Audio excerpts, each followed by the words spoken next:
आज चाहिँ यो कुखुराको मासु बनाउने पालो। अहिले चाहिँ म कुखुराको मासु काट्दैछु। यो मासु काटिसकेपछि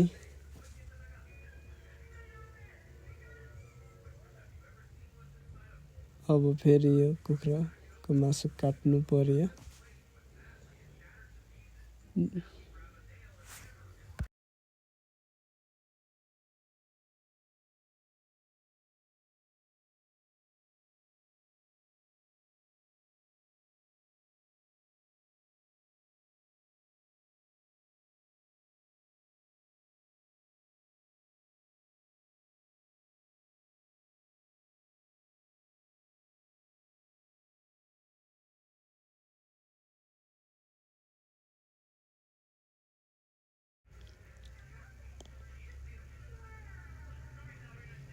अब चाहिँ मेरो यो कुखुराको मासु काट्ने पालो सकियो पनि। अब लसुनको पालो।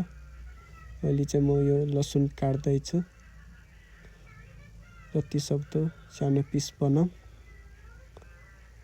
यो लसुन हालियो भने मासुमा धेरै टेस्ट आउँछ।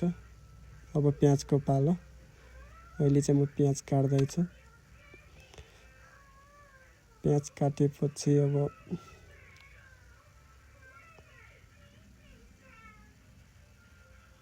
टमाटर काट्नु पर्छ। अब चाहिँ हरियो खोर्सानी काट्दैछु म। हरियो खोर्सानी चाहिँ 2टा मात्र हाल्छु। त्यसपछि टमाटर काट्दैछु। टमाटर पनि 2टा मात्रै रहेछ। यो 2टा हालौँ।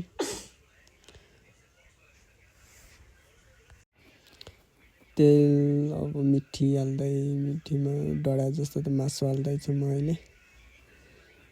मासु अब फ्राई गर्न दिउँ थोरै। अब फ्राई भयो जस्तो चाहिँ बेसार हाल्दैछु। नुन हाल्दैछु। अब पुरै फ्राई गर्न दिउँ यसलाई। मसला हरियो खोर्सानी प्याज हालिसकेपछि अब एकछिन चलाएर राख्नु पर्ला।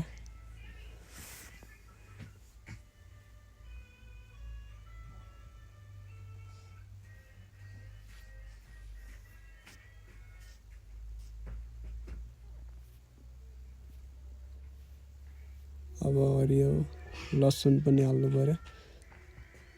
यसले मासुमा धेरै टेस्ट लिएर आउँछ। अब टमाटर पनि हालौँ। अब थोरै चलाऊँ। अब एकछिन फ्राई हुन दिएपछि